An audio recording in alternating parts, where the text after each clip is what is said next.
सीएनजीच्या तुटवड्यामुळे रिक्षा उपलब्ध नाहीये, त्यामुळे प्रवाशांना आता रिक्षासाठी देखील ताटकळत उभं राहावं लागतंय। आठवड्याच्या पहिल्याच दिवशी कामावर जाण्यासाठी रिक्षा, टॅक्सी आणि शेअर रिक्षा मिळत नसल्यामुळे प्रवासी खोळंबलेत।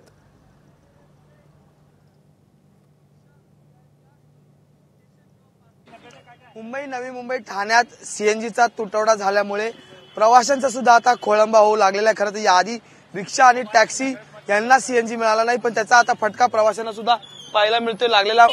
या ठिकाणी प्रवासी जे ते वांद्रा स्थानकाबाहेर रांगेत उभे आहेत, पण रिक्षा येत नसल्यामुळे अनेक वेळ त्यांना या ठिकाणी तात्काळ उभं राहावं लागतंय, कारण की रिक्षा टॅक्सी चालकांना जो तो सीएनजी मिळत नाही।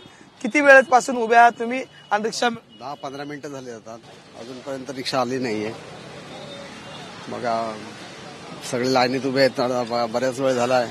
लोक काय करू शकत नाही, कारण रिक्षाच कमी आहेत, त्यामुळे काय करू शकत नाही आपण। 20 मिनिटं झाले आणि मला पाली नाक्याला जायचं, आता रिक्षा मिळत नाही, मग त्याचा त्रास होतोय ऍक्च्युअली।